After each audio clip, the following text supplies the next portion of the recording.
जैसे नदी निरंतर बहती है, एक क्षण के लिए भी स्थिर नहीं रहती, परंतु वह जिस आधारशिला के ऊपर बहती है, वह शिला निरंतर एक जगह रहती है, 1 इंच भी आगे बहकर नहीं जाती। नदी में कभी शुद्ध जल आता है, कभी कूड़ा कचरा आता है, कभी फूल बहते हुए आ जाते हैं, कभी कोई मुर्दा बहता हुआ आ जाता है, कभी कोई मनुष्य तैरता हुआ आ जाता है, परंतु शिला में कोई फर्क नहीं पड़ता। वह ज्यों की त्यों अपनी जगह स्थित रहती है।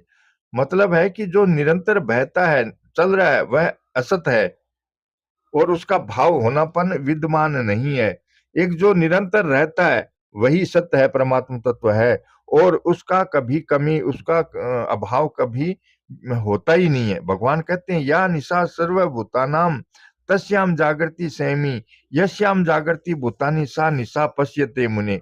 सभी मनुष्यों की जो रात है, उसमें संयमी मनुष्य जागता है, और जिसमें साधारण मनुष्य जागते हैं, वह तत्व को जानने वाले मुनि की नजर में रात है। सांसारिक मनुष्य रात दिन भोग और एक संग्रह में लगे रहते हैं, उनको ही महत्ता देते हैं। सांसारिक कामों में बड़े बड़े सावधान और निपुण चालाक होते हैं, तरह तरह के कला कौशल सीखते हैं, लौकिक वस्तुओं की को पाने में ही अपनी उन्नति मानते हैं, सांसारिक पदार्थों की बड़ी महिमा गाते हैं, सदा जीवित रहकर सुख भोगने के लिए बड़ी बड़ी तपस्या करते हैं, देवताओं की पूजा उपासना करते हैं, मंत्र जप करते हैं, परंतु जीवन मुक्त तत्वज्ञ भक्त प्रेमी महापुरुष तथा सच्चे साधकों की नजर में वह बिल्कुल रात है, अंधकार है, उसका थोड़ा बहुत भी महत्व नहीं है। कारण कि उनकी नजर में ब्रह्मलोक तक संपूर्ण संसार विद्यमान है ही नहीं।